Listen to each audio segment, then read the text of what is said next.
Oh, what a long day. Let's see what's on the tube.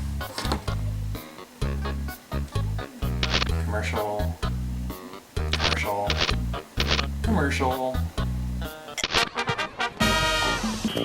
コンソメパンチニューポンチじゃないよコンソメパンチうまさが効いてるコンソメパンチコンソメパンチニュー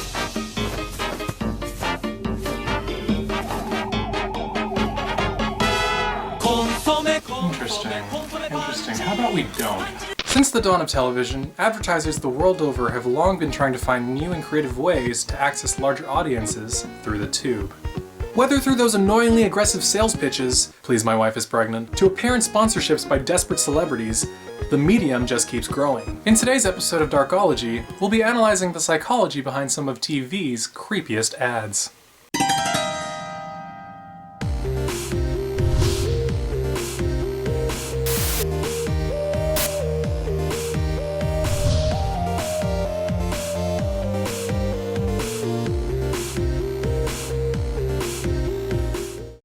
Does this next commercial make you feel uncomfortable?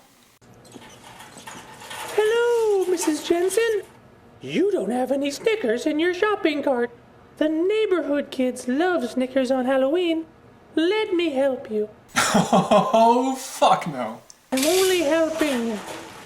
Snickers.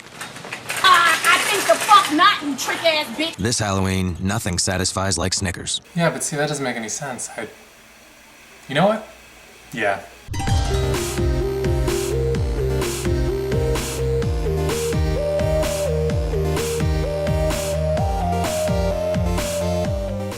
Automatonophobia is the fear of anything that falsely represents a sentient being. This includes the likes of ventriloquist dummies, animatronic creatures, mannequins, scarecrows, and wax statues.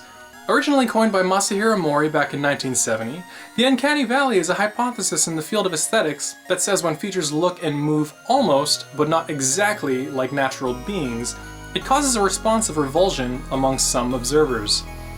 In other words, it's a term that describes our strange revulsion towards things that appear nearly human, but aren't quite right. The valley refers to the region of negative emotional response, or the dip in our positive interest once it hits us that something is off.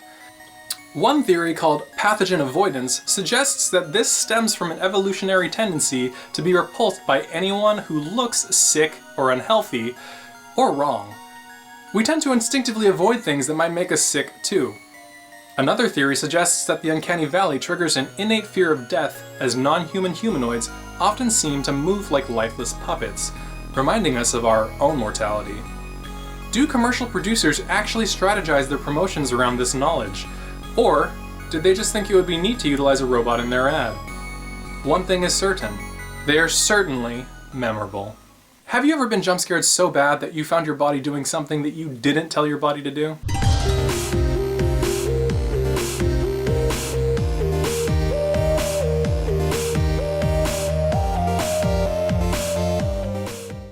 Coffee. Is the show back on yet?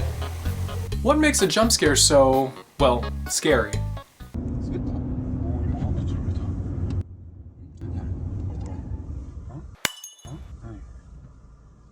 What is that? Is that a person? I don't understand. I don't understand.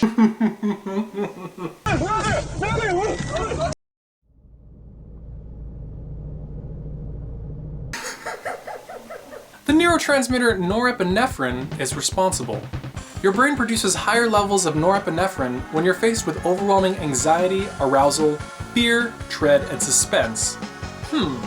Anxiety, arousal, fear, dread, suspense. Perhaps this is why good horror filmmakers like to slowly build up these elements in an atmosphere.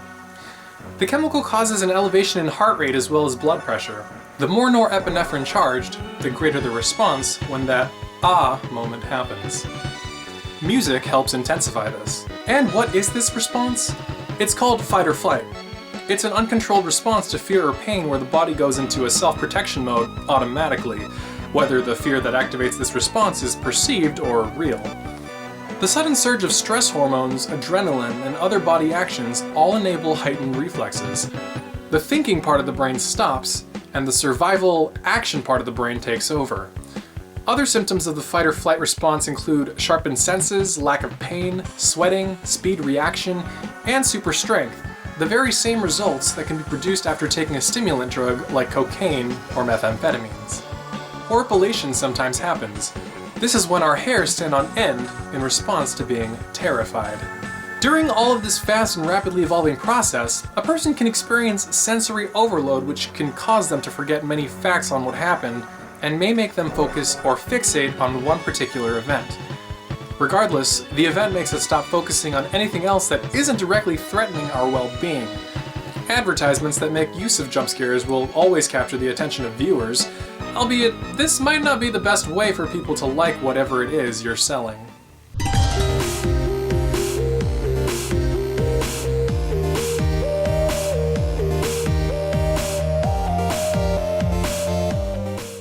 This next ad, I honestly couldn't tell you why anyone would approve for television, especially if their goal was to sell their product. Listen to Remco's Baby Laugh a Lot.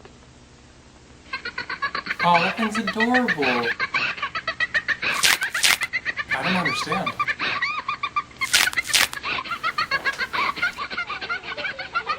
You're listening to Baby Laugh a Lot.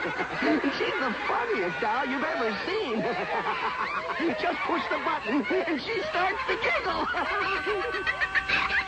Get Baby Laugh a Lot. But I can tell you why it makes us feel so uncomfortable. Nervous laughter is a physical reaction to stress, tension, confusion, or anxiety. According to neuroscientist Vilayanur Ramachandran, hope I said that right, we have nervous laughter because we want to make ourselves think what horrible thing we encountered isn't really as horrible as it appears, something we want to believe. Stress, tension, confusion, anxiety. If you're not feeling one of those things when watching this, then for the love of God, please stay at home and never leave the house ever again. The simple fact that everyone in this seemingly otherwise age-appropriate commercial is literally insane breaks us. Their uncontrollable laughing, I mean, listen to this. Get Baby Laugh a Lot. Is that the laughter of a happy, innocent little girl? No. That's the laughter of a maniac who's completely lost their marbles, escaped from the asylum they were in, and just murdered your entire family with a gardening shovel. Again, this one is certainly memorable, but for all the wrong reasons. Well, this is why I don't ever watch TV anymore. Until next time, have a good night. No, seriously guys, we have the internet. What are you doing watching TV? Stop that. Hey guys, thanks for watching. Speaking of advertisements, if you liked that video, please consider supporting me and the channel by subscribing if you haven't already. Or if you have already, by sharing this video with your friends and getting them to subscribe. It really goes a long way in helping me grow as a creator and letting me know that you guys like what you see. Till next time, much love and hugs for everyone. I gotta get over there. I'm sorry. Oh, I have the worst. I got the heebie-jeebies, you guys. Like.